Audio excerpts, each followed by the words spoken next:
Sa pumili ng self-indulgence card dito niyo reading, tingnan natin kung saan patungo yung inyong career.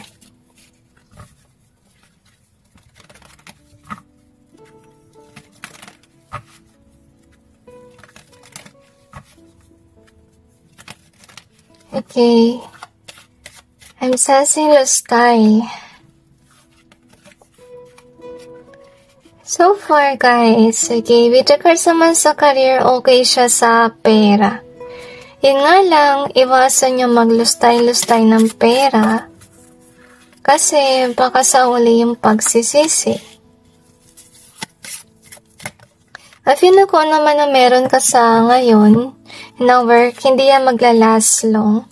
And I'm feeling na kaya hindi siya maglalast long kasi yung dapat mong matutunan, guys, is actually mag-invest ka sa tama. Kaya mawawalan ka ng work kasi yun dapat mong matutunan.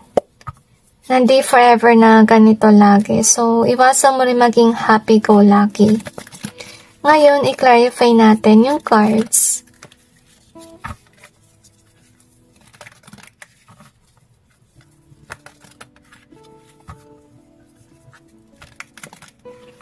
I feel na some of you guys, you failed the test of heaven for you. So, wag daw lustay sa pera. At saka wag din gahaman.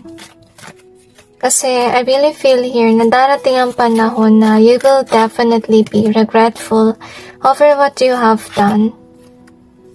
At saka wini-wish mo na lang na sana di mo nalustay sa mali.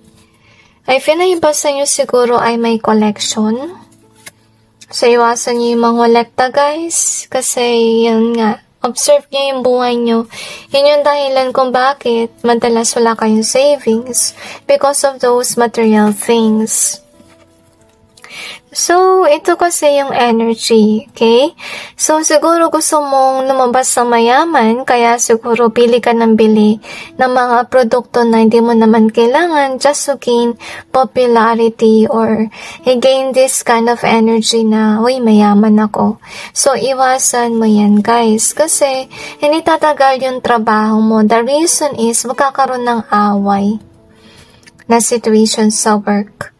So, imagine mo, kung nalustay mo si pera, paano kung nawalan ka ng work? So, tinatawagan ka sa ngayon ng Panginoon na save your money because yung work mo, hindi yan tatagal. We also have this one here. So, I'm feeling na yung work mo ay naiyak ko kasi nalaman mo by this reading na hindi tatagal si work. Kasi so far gusto mo yung trabaho mo dahil siguro angat ka, ikaw yung boss and so on. But yet, yun nga, marami kang pera. Kaya ka waldas sa waldas. Pero I feel here na hindi magtatagal si work. Kasi mangyari niyan is ipapadama sa'yo ng Panginoon ang importansya ng pag-i-invest sa tama at saka, syempre, pagtulong mo rin. Kasi, to be honest with you, sa yung energy, naka-earn ka ng madami, diba? So, basically, yung calling mo is to provide for the poor, for those who needs help.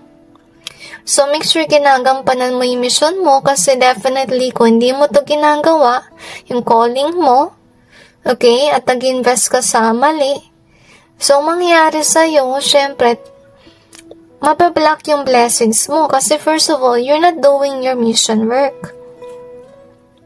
At saka, you're putting the money in the wrong things. So, yun din yung dahilan. Imagine mo na lang kung marami kang bills to pay, tapos bilaan na wala si trabaho. Okay, so far hindi mo pa nakikita itong mangyayari. Kasi sa ngayon, I sense na nasa trono ka sa ngayon. Like you feel like you're in charge of everything. Pero as I told you, mawawala yung work mo. Kasi, first of all, blessing mo si work. Okay? Pero yung malungkot dito, sa mo nilusta yung money. So, I feel na God is wanting to know, make sure you have the money for emergency, for savings, kasi baka may mangyari. At baka wala ka na save na pera, para tugunan tong aksidente. Aksidente or pwede rin, what do you call this? Pwede rin sickness, honestly speaking. At saka, ito siguro nangyari, kaya kayo nakarma dahil siguro may nanghingi ng tulong sa inyo pero hindi yung binigyan ng tulong. So, next time around, please, kung nangailangan ng pera, tulungan ninyo. Okay? Huwag kayong gahaman masyado sa pera. Patuloy nilang sinasabi yan. So, we have to pray being here. So, I have a feeling na ito rin, I feel like you're really feeling regretful talaga. Siguro yung ba sa'yo nangyari na to? Na may work lang kayo pero wala kayong ipon. So, next time around, please learn from your mistakes. At saka maging close kayo kay God. Let God be your guide. Alam mo kung ano sekreto kung paano mag-budget? Actually, tuwing magsha-shopping ka, mag-grocery, before you do that, pray first to God to help you budget. Okay? Actually, pag ginawa niyo yun, if you prayed, you will realize that if you go out, para wala kang mabili. Kasi first of all, ginagawa ka ni God na practical or wiser. Mabibili mo lang is something talaga na kailangan mo. At saka matutuwa ka sa tipid, diba? So, ang suggestion ko sa inyo guys, kung hindi kayo marunong mag-save ng pera, try to do the envelope savings challenges or pwede rin envelope method sa pagparte-parte ng inyong salary. At saka make sure may nakalaan ng pera for charity work or pwede rin for church. Okay, kung yun yung gusto niyo mangyari, para each sahod nyo, nakaiwalay na yung pera for charity. Kasi guys, kung wala nakaiwalay na pera for that, hirap kayong humugot ng pera sa sarili nyong bulsa or sa savings. Kasi first of all, wala kayo nakalaan para dun eh. Kung hindi kayo naglaan ng pera. So, remember, if that is your calling, you really have to actually maging obligated kayong gawin yan, guys. Kasi basta kumikita ka, actually, yan ay isa sa iyong mission na talaga magbigay sa mahirap. So, sana, wag niyo laktawan yun. Kahit sabihin natin na 10% ng parte ng salary, pwede naman taasan. Okay, basta each salary, maglagay kayo ng money for giving to others. Okay? So, anyway, ito yung card nyo, self-indulgence. It says here, focus on self-worth, time to heal, shadow work, and self-appreciation.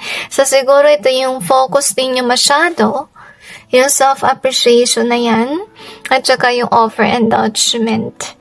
So, ito yung iwasan ninyo, and make sure you are saving for yourself. At saka, tumulong kayo sa may hirap. Let's see what else do we have here. So we got just you and me in either way, okay? Pinipilit kayo actually ng Panginoon na humisipin lang yung sarili mo. Kasi baka iba sa inyo, ito na yung nangyayari na you're turning into an only me person. At kung sakali man na may manghingi ng tulong, ayaw mo nang pansinin or ayaw mo siyang bigyan. So, wag dapat ganun. So, learn to actually help others and have a heart. Okay, and ito siguro yung nangyayari, guys. Okay, kaya importante talaga magdasal para malayo kayo sa tukso, paggagastos kayo. Kasi siguro may tendency kayo na agad kayong magkagusto sa material na bagay, bibilihin nyo agad kung gusto nyo, kahit hindi nyo naman kailangan. So, iwasan nyo kayo itong energy. Make sure kung magsha-shopping kayo, guys, yung kailangan nyo talaga. At iwasan nyo na rin na mangoleksyon. Kasi pangubos talaga ng pera yan.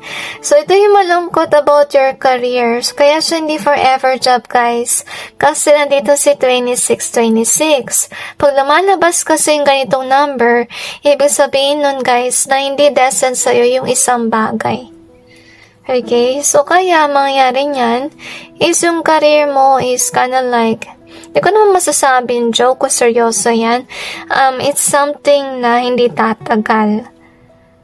At may iyak talaga kayo. So, isa sa dahilan ba't siya hindi magtatagal kasi maybe there will be betrayal that might happen. Kasi as I told you, may away na mangyayari. Okay? Baka pataasan. Pwede rin. Or pwede sa promotion. Nagkainitan kayo and so on. So, you got the friend zone here. In either way, yung masakit dito guys, kung sino yung magbe-betray sa inyo, tinuring nyo to na kaibigan ninyo. Which is sad. Hindi mo talaga akalain or expected. So you have the guilt in reverse and we also have yung masaklap guys, hindi kayo nagigilty kapag gumagastos. Kasi I really sense here na maybe you're too open in social media to show all your stuff, all your goodies, or kung ano man ng narating mo. So ito yung dahilan din kung ba't mawawala si work. To humble you guys kasi naging prideful na kayo. And remember, yung karma ni pride ay matindi yan, guys. Kasi, definitely, talagang babagsak kayo. Talagang pasinin nyo yung process ng inyong trabaho. Ano ba nangyayari tuwing naging prideful kayo? Nagtatagal ba yung work? Di ba madalas hindi? Kasi, yun nga, yung dapat nung matutunan is maging humble. So, anyway, tinan natin kung ano pa. Pinakaya kayo minamalas dahil nga kailangan nyo maging humble. At saka ilan yung pera sa wastong bagay.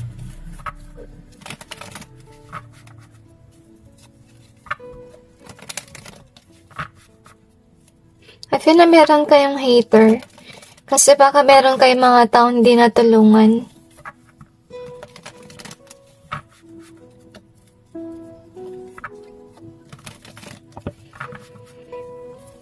I'm really sensing sad energy here. Actually, habang nag-shuffle ako ng cards, sumasakit na yung left hand ko. So, may mga taong galit sa inyo. At yung malungkot guys, iba sa kanila, titinan ka as ahas. Or masamang tao na hindi mapagbigay. Or hindi rin mapag-aruga yung energy. So, ang heavy sa mata ng vibe, guys, to be honest with you. So, hindi tatagal si work. Kasi, baka iba sa inyo, ginagamit nyo na yung posisyon nyo to control others or manipulate. Kasi, I feel here, ito yung gusto nyo mangyari na wala kayong kakompetensyon. Gusto nyo kayo lang yung number 1. Kung may number 2 man, pipigilan nyo rin yung growth. So, kaya matatanggalan kayo ng work kasi, yun nga, hindi na maganda yung paggamit nyo ng pera. Nanggigipit pa daw, sabi nila. So, anyway, gusto nilang sabihin sa'yo na kaya ka may work, kaya ka nandiyan sa posisyon, kasi gusto ng Panginoon sana na magbigay ka sa mahihirap. Kasi so far, ito yung dapat mong energy, na may money ka. Okay? At yung kulang sa'yo is heart. Have a heart. Kasi look at this one, ito yung madalas sa dahilan kung bakit lagi kang bumabagsak because you are not doing these things. You're not saving money. And not only that, you're not giving to others. So, make sure you're doing your mission work. At ito yung malungkot, kung ano man ang posisyon mo or career, kung ano man yan, hindi ka aangat dyan. Kasi first of all, hindi yan talaga destined for you. So, definitely maalis yan, whether you like it or not.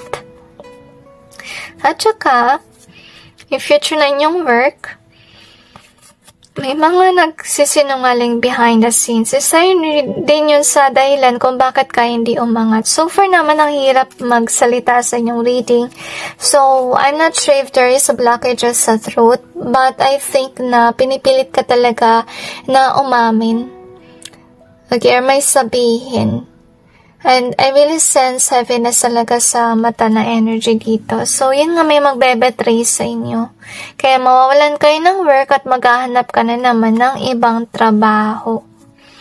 Ngayon, malungkot ka kasi yung current job mo, nagbibigay yan sa'yo ng emotional fulfillment. Kaso nga lang, hindi mo binahagi kung ano man ang meron ka. So, sana guys, matuto na kayo magbigay. Kapag marami kayong pera. So, yun dapat mong matutunan to maintain a certain job. Hanggang di mo yan natututunan, guys, laging pabagsak si career mo. Kahit nasabihin natin nagbago ka habang you have this job,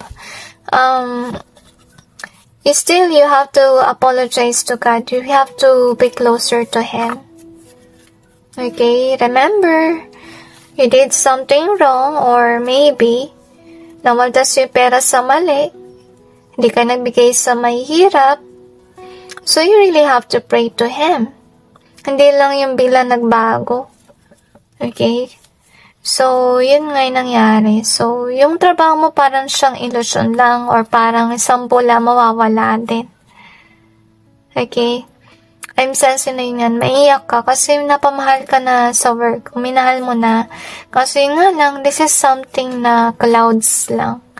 Or, hindi magtatagal na work. So, sana palagahan mo si work.